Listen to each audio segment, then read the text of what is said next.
அனைவருக்கும் வணக்கம். Welcome to Saro's kitchen. இன்றைக்கி நம்ம கோவக்காயில் மசாலா வறுவல் செய்ய போகிறோம். இதுக்கு தேவையான பொருட்கள் என்னன்னு பார்த்துடலாம்.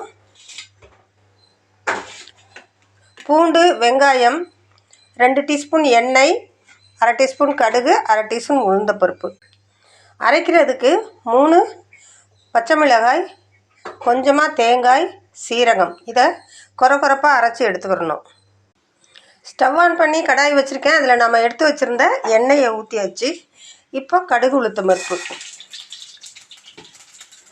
இந்த கடுகு நல்லா பொரிஞ்ச விட்டு நம்ம இந்த எடுத்து வச்சுருக்க பூண்டை சேர்த்துடலாம். பூண்டை நல்லா வறுத்து விட்டுக்கலாம். அது கூடவே இந்த வெங்காயத்தையும் சேர்த்து வதக்கிக்கலாம்.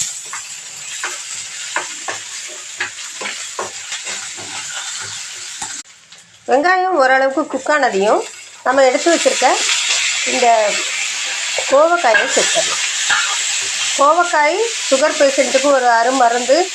இன்சுலின் சுரக்கிறதுக்கு இது அதிகப்படியாக உதவும். உள் உறுப்புகளை பாதுகாக்கக்கூடியது இது. சுகர் பேஷண்ட் வாரத்தில் ஒரு 2-3 நாளாவது இந்த கோவக்காய் சாப்பிட்டாங்கன்னா அவங்க சுகர் லெவல் கண்ட்ரோலில் இருக்கும். இப்போ இந்த கோவக்காயை நம்ம ஒரு வதக்கியாச்சு. இதில் தண்ணி விட்டு குக் பண்ணிக்கலாம். தேவையான அளவுக்கு தண்ணி. இப்போ ஒரு மூடி போட்டு மூடி வச்சிடலாம். இப்போ பாருங்கள், கோவக்காய் பாதி அளவுக்கு குக் ஆயிடுச்சு. இப்போ இதில் மஞ்சத்தூள் சேர்க்கலாம். ஒரு 1/4 டீஸ்பூன் மஞ்சத்தூள். இதுக்கு தேவையான அளவுக்கு சால்ட்டு. இந்த உப்பு எப்போவுமே கம்மியாக சேர்த்துக்கணுங்க. உடலில் நிறைய பிரச்சனைகளுக்கு இந்த உப்பு தான் காரணம்.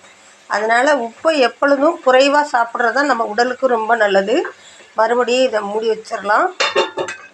அடுப்பை சிம்மில் வச்சுட்டு நம்ம அரைக்க வச்சுருக்கோம் பார்த்திங்களா, தேங்காய், பச்சை மிளகாய், சீரகம், அது கூடவே கொஞ்சம் மல்லித்தலையும் கொஞ்சம் கருவேப்பிலையும் சேர்த்துக்கிட்டு இதை கொரப்பாக அரைச்சி எடுத்துகிட்டு வந்துடலாம். இப்போ நம்ம அரைச்ச பேஸ்ட் இதில் சேர்த்துடலாம். சேர்த்துட்டு கொஞ்சமாக மிளகாத்தூள் சேர்க்கலாம். பாருங்கள், ஒரு பிஞ்ச் மிளகாத்தூள், அதே மாதிரி கொஞ்சம் மல்லித்தூள். நம்ம சவுத் இண்டியன் ஃபுட்டில் இது சேர்க்கலைன்னா அதோட டேஸ்ட்டே அவ்வளோவா இருக்காது. இப்போ மல்லி கருவேப்பிலையை போட்டாச்சு. இப்போ நல்லா கிளறி விட்டு இந்த பச்சை வாசனை போன உடனே இறக்கிடலாம். அவ்வளோதாங்க.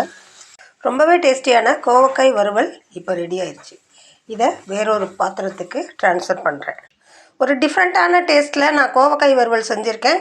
இந்த வறுவல் உங்களுக்கு பிடிச்சிருச்சுன்னா லைக் பண்ணுங்கள், ஃப்ரெண்ட்ஸ் அண்ட் ஃபேமிலிக்கு ஷேர் பண்ணுங்கள், கமெண்ட் பண்ணுங்கள், சப்ஸ்கிரைப் பண்ணுங்கள். தேங்க்யூ.